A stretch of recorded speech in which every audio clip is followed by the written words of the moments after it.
bring up our last guy. It's his roommate, apparently a really good friend. He's wearing shorts that he got from Sarasota. It's Chris Mitchell.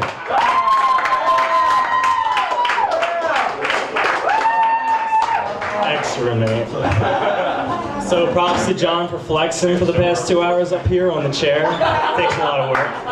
I know. Just a disclaimer, like John, all these jokes were made by people that have no comedic talent whatsoever. John has killed more babies than a Planned Parenthood clinic. This is probably because rather than taking notes during his 5th grade sex ed class, he was drawing anime Dragon Ball Z characters. By the way, John still thinks to this day that Goku was part of the female anatomy. As if a communications degree from the University of Tampa wasn't enough of a joke, he had to put John Dipset Jacobs on his diploma to emphasize the future employers that hiring him will like be having sex with him. The worst decision of their lives. John was fired from the Pulitzer Prize winning publication, the University of Tampa's Minaret, known for headlines such as "Cafeteria Sloppy Joe's not quite sloppy enough." If this isn't a stepping stone to moving to LA, I'm not sure what is. Out of all my friends, John is one that most wants to be black. He wears the Jordans, he wears the clothes, he drives the car. He even goes as far as to never have a paying job, ever. John's greatest moment was at 3 a.m. at a McDinton's when a girl came up to him and said, "Hey, aren't you that comedian?"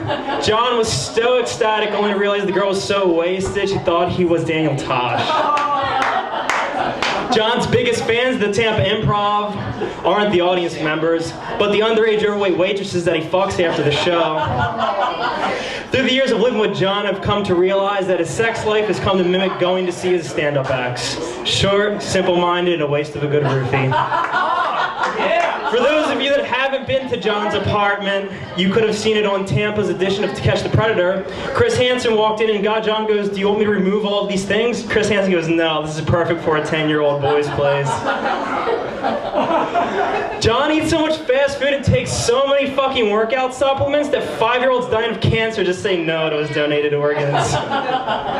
John keeps his Jewish heritage more hidden than Anne Frank during the Holocaust. For those that you didn't know he was Jewish. John once told me that he bought a machete in Chinatown when he was 8 years old. If that doesn't show how much his parents valued his life, I don't know what does. What a shame that he only cut his ankle and not his wrists vertically. What a disappointing Christmas for his parents. One time I was at John's house and saw a stack of flashcards on the table. My first thought was, oh good, John's finally learning basic math. But when we asked what they were for, he said it helps me remember my jokes.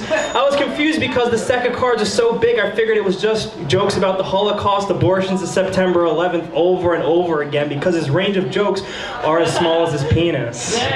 She's seen it, everyone.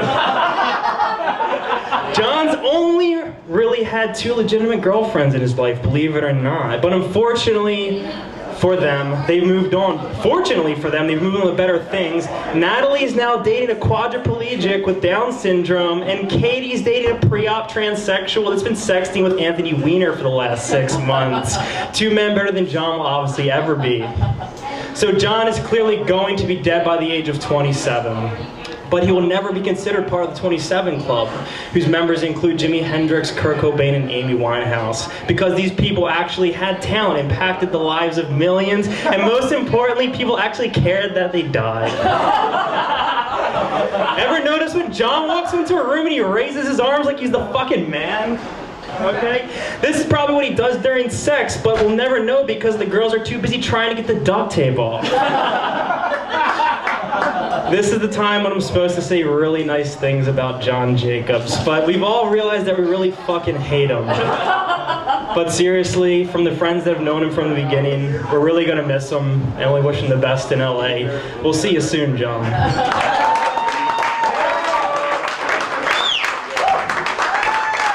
Give it up for Chris Mitchell.